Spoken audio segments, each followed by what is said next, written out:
The story you were told about Jeffrey Epstein. It's never the full story, not even close.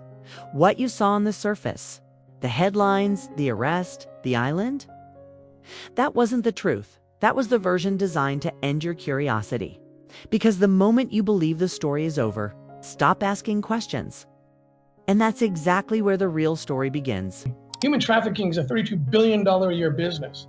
And it's the fastest growing criminal enterprise on the planet. They arrested one man, they seized one island, they closed one case. Then they told the world it was over, finished, solved, done. But what if that wasn't the end? What if that was the distraction? Because while the headlines were celebrating closure, one voice refused to go silent. Jim Caviezel, a man who, for years, has been saying something so uncomfortable, so explosive, that powerful circles would rather bury it than let it trend. And at the center of what he's been warning about is a number that doesn't just shock you. It forces you to question everything. 850,000. Not a statistic from decades ago, not a historical tragedy, but a number he claims reflects children missing right now. And if even a fraction of that is true, then the real story was never about one man, because here's where it gets darker. The idea that Epstein was the operation is exactly what makes people stop digging. But what if Epstein wasn't the system? What if he was just a visible part of something much bigger? A name the public could focus on, while the structure behind him stayed hidden. And that raises a question that no one on mainstream platforms seems comfortable asking. If the man is gone, the island is exposed, and the files are out, then why do the patterns still feel unfinished? Why does it feel like something is still running in the background? The official narrative after Jeffrey Epstein died in federal custody in 2019 was simple. Almost too simple. Case closed. The villain is gone. The system worked, but look closer. And that clean ending starts to fall apart. A high-profile prisoner in a maximum security facility dies under circumstances that sparked global doubt. Reports of a missing cellmate the night before. Surveillance gaps. Unanswered questions. And within weeks, the story that once dominated every headline quietly started fading out. Not because all questions were answered, but because people stopped asking. But some didn't. And that's where the narrative splits. 'Cause, well, the world moved on. Caviezel kept pointing to something deeper. Not a single predator building a network, but a network that already existed, long before one name became public. And if you really think about that, it changes everything. Because systems like that, they're not built by one person. They don't rely on one island, one jet, one contact list. They're layered, protected, structured. Infrastructure, not coincidence. Architecture, not accident. And architecture doesn't collapse just because one piece is removed. For years, long before it was safe or even acceptable to say these things out loud, Caviezel was already pushing this narrative that what people were seeing was only the surface. That the real story wasn't what had been exposed, but what hadn't. And now, with waves of documents, investigations, and discussions resurfacing, many are starting to revisit those same questions he raised earlier. Not necessarily accepting every claim, but realizing that the official story might not be the complete one. Because when large document releases and investigations happen, people expect clarity, closure, answers. But what often follows is something very different. A few names dominate headlines. Debates flare up. And then attention shifts. The public moves on. But systems, real systems, don't operate on news cycles. They don't stop because coverage fades. And that leads to the most uncomfortable realization of all. What if the exposure wasn't the end of something, but just the moment we became aware of how much we still don't see? Think about scale 4. A second, one island became the symbol of everything. But the world is far bigger than one location. Networks that operate globally don't rely on a single point of failure. They diversify, they adapt. And history has shown that whenever something powerful is exposed, it doesn't disappear overnight. It evolves, it shifts, it becomes harder to trace. And that's exactly the tension this story sits on. Not confirmed conclusions, not easy answers, but a growing sense that the narrative people were given might have been incomplete, that what looked like an ending might have actually been a controlled pause. And if that's true, then the real question isn't just what happened back then, it's what might still be happening now, beyond the parts anyone is willing to show.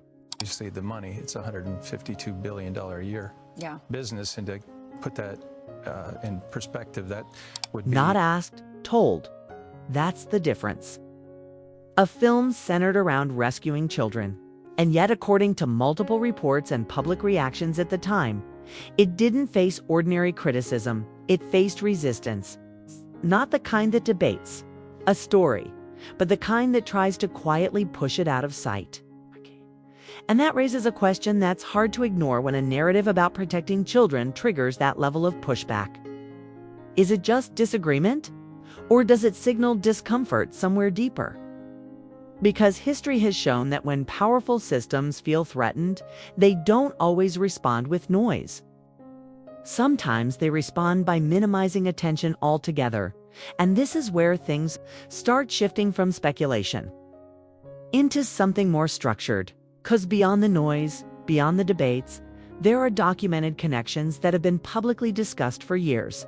Not assumptions, not rumors, but associations that have been acknowledged, questioned, and in some cases explained by those involved. People at the highest levels of wealth and influence who, at different points in time, were linked in some way to Jeffrey Epstein. And that alone forces a deeper look, not to jump to conclusions, but to understand how proximity, influence, and power intersect in situations like this. Take Bill Gates, for example. Reports have confirmed that he met Epstein multiple times over a period of years, something he later addressed publicly, calling the association a mistake and acknowledging that maintaining any connection was, in his own words, foolish. That admission matters, not because it proves anything beyond what was said, but because it highlights a pattern, how individuals at the very top can, at times, underestimate the consequences of their associations. Even when the risks are already known. Then there's Prince Andrew, whose connections became one of the most widely scrutinized aspects of the case. Publicly released communications and documented interactions placed him in direct proximity to Epstein on multiple occasions. Investigations, interviews, and official statements followed, each adding another layer to a story that was already raising more questions than answers. And again, the point here isn't to rewrite what's been legally established, but to recognize that these weren't distant, one-time interactions. They were repeated, documented, and significant enough to trigger global attention. And this is where the narrative becomes more complex. Because when multiple high-profile figures across different industries and positions all intersect within the same orbit, it stops feeling random. It starts looking like a network of influence, not necessarily a single coordinated system, but a web where power, access, and proximity overlap in ways that are difficult to fully map from the outside. But here's the critical line that separates responsible analysis from assumption. Association does not automatically mean involvement. Being connected to a person, even repeatedly, does not by itself prove participation in wrongdoing. And yet, when patterns emerge, when names resurface across different documents and timelines, it naturally leads to more questions. Not accusations, but questions.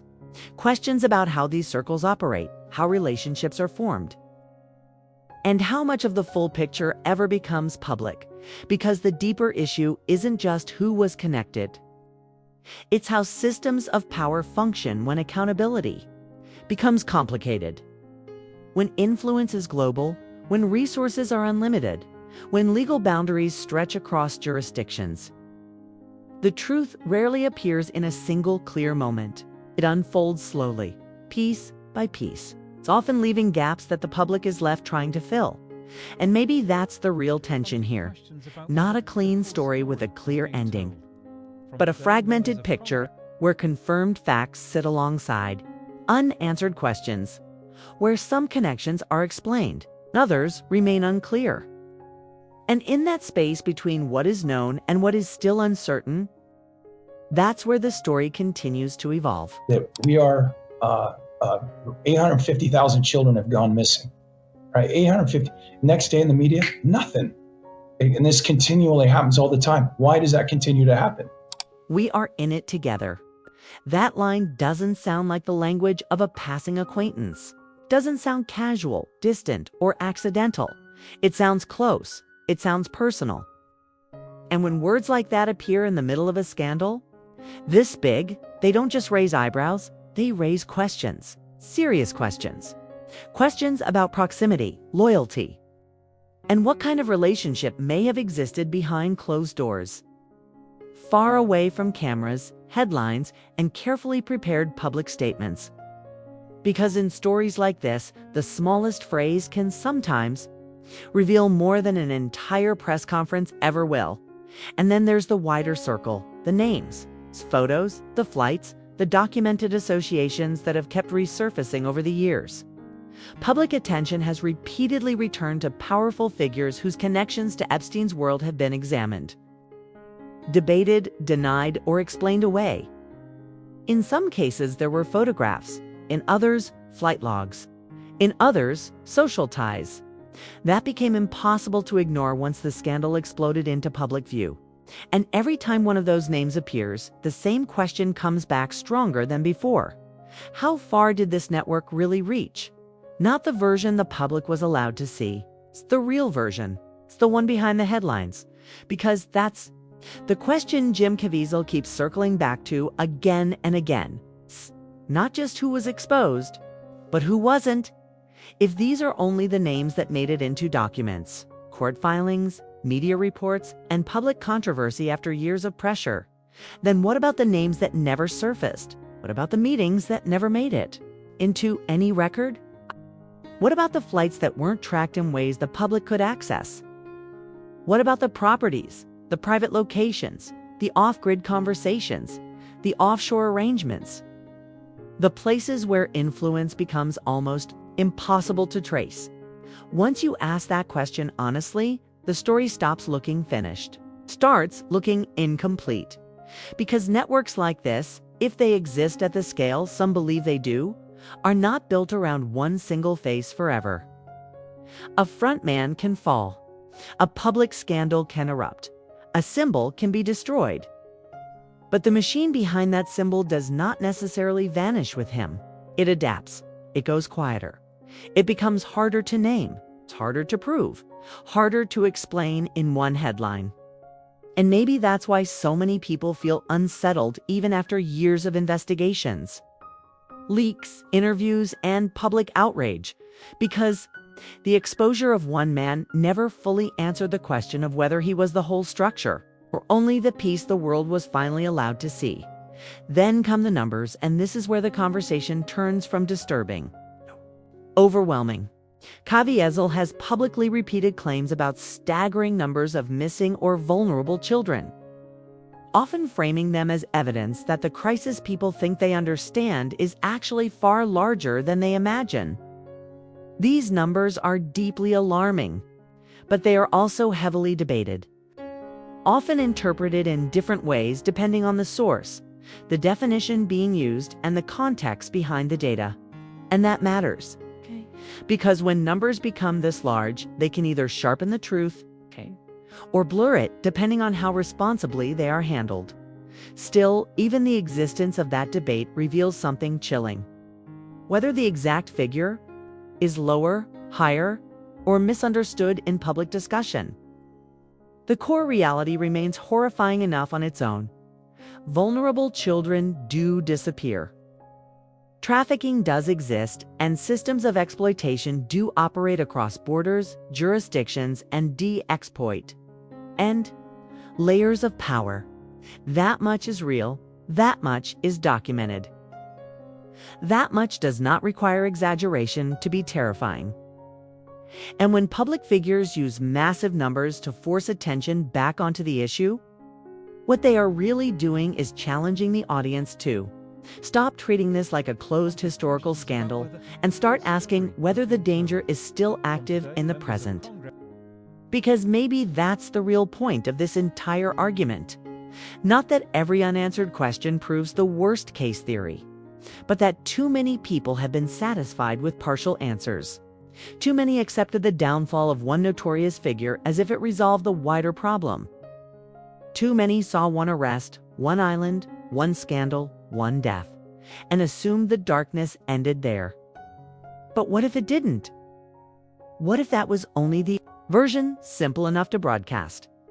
What if the real story was always bigger, more dispersed, more protected, and far more difficult to expose than anyone wanted to admit? And once that possibility enters your mind, it changes the way you see everything that came before. The names are no longer the ending. They're the beginning. The documents are no longer closure. They're a glimpse. And the silence surrounding everything that still remains unproven, unreleased, or unexplained, that silence starts to feel less like absence and more like the loudest warning of all. And the media needs to go down there. Why don't they go down there? They need to meet these agents. No follow-up, no detailed records made public. No clear, consistent answers that fully satisfied the questions being asked. And that silence, whether it comes from complexity, legal limits, or something else, is what makes the situation feel unfinished. Because when concerns are raised at that level, people expect clarity. They expect transparency. And when they don't get it, the uncertainty doesn't go away. It grows. And then came the moment that pushed the conversation even further. When Jim Caviezel spoke publicly about the scale of the issue, he referenced numbers that immediately grabbed attention, figures so large that they forced people to stop and think. Numbers that, if taken at face value, would suggest a crisis far bigger than what most headlines ever reflect. But here's the part that makes this complicated. Numbers like these are often interpreted differently depending on the source, the definitions being used, and the context behind them. Some represent missing reports, some include cases that are later resolved, and some are estimates tied to broader trafficking concerns. Which means understanding them requires caution, not just reaction. But even with that context, the reaction, or the lack of it, is what stands out. Because when numbers this serious enter public discussion, people expect sustained attention. They expect follow-ups, investigations, deeper reporting. Instead, what often happens in fast-moving news cycles is something very different. A topic spikes for a moment, conversations surge, and then attention shifts to the next headline. Not because the issue was resolved, but because the cycle moved on, and that's where the concern begins to deepen. Because when something as serious as the exploitation or disappearance of vulnerable individuals becomes part of a short-lived media moment instead of a sustained focus, it creates a gap between what people briefly see and what might still be happening beyond that spotlight. Caviezel has also spoken about experiences during field visits and investigations connected to anti-trafficking efforts, describing moments that, according to his accounts, made the issue feel immediate and real, rather than distant or theoretical. These accounts, while powerful, are still personal testimonies. They need to be understood within the broader framework of verified data, ongoing investigations, and the work being done by organizations that track these issues professionally. Because the truth is, this subject doesn't need exaggeration to be disturbing. Even the confirmed, documented reality of trafficking and exploitation is already serious enough. The challenge isn't just exposing it, it's understanding it accurately, distinguishing between what is proven, what is alleged, and what is still being investigated. And maybe that's where this entire conversation becomes most important. not in jumping to conclusions, but in refusing to ignore the questions entirely. Because when attention fades too quickly, when discussions end before clarity is reached, the real risk isn't just misinformation, it's that genuine issues, real victims, and actual systems of harm stop receiving the focus they deserve. So, the question isn't just about numbers anymore. It's about attention. It's about whether something this serious can hold public focus long enough to lead to real answers, or whether it keeps slipping through the cracks of a system that moves on too fast to fully confront it. We're just walking right into human trafficking. We are allowing children to be hurt. Our policies are facilitating it. So, Tim, why do you think that this film is so important right now? Obviously, we're seeing a lot of stories in the news about child sex exploitation. I had to convince the guy that I was a child crimes agent, but got addicted to child exploitation material. And that's how I got him.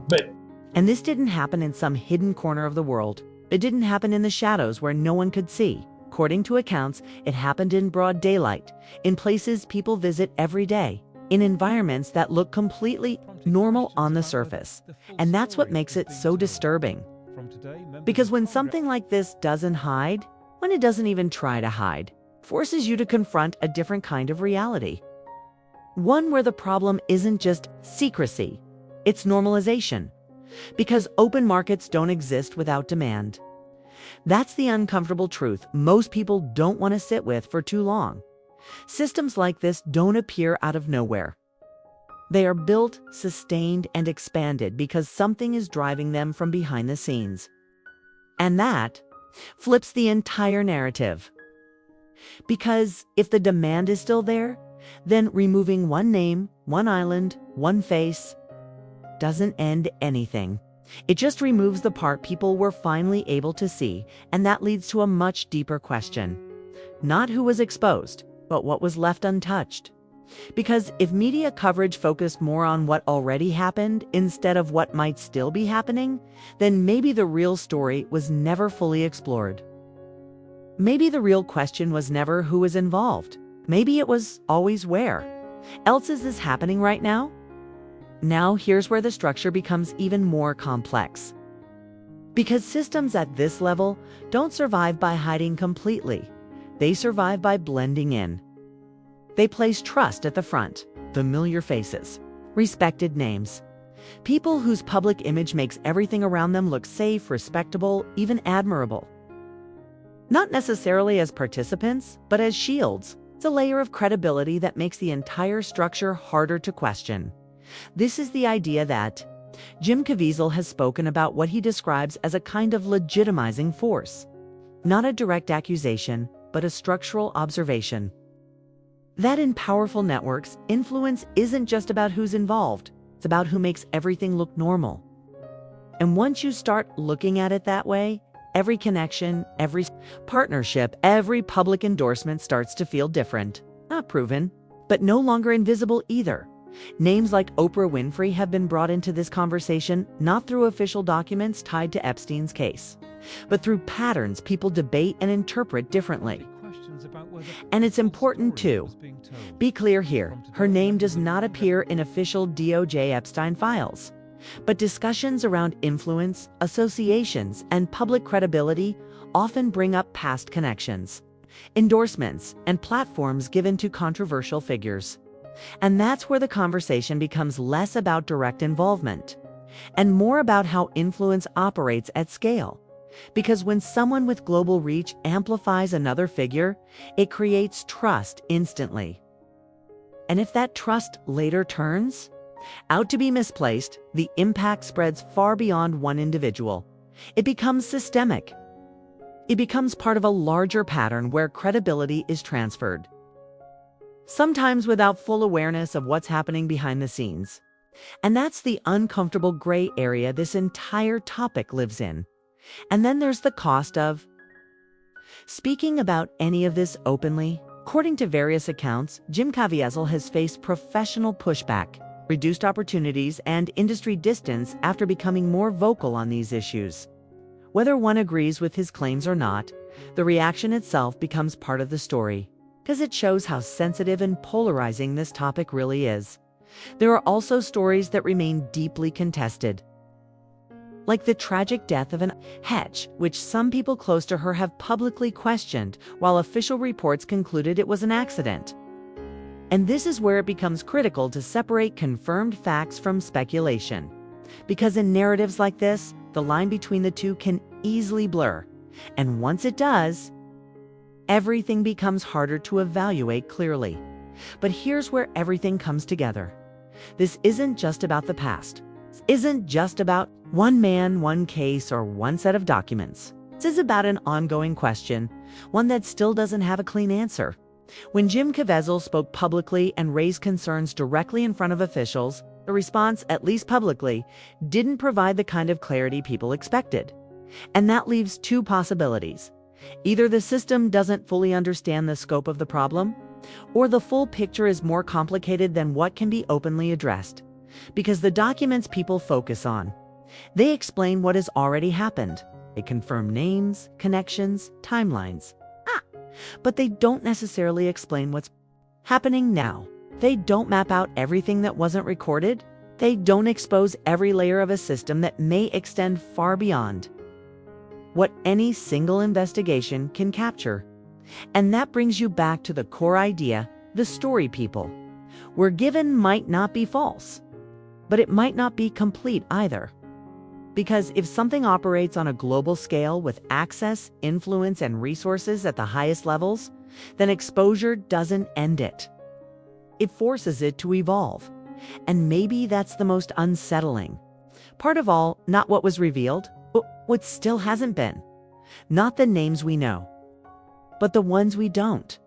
Not the island everyone talks about, but the places no one ever will.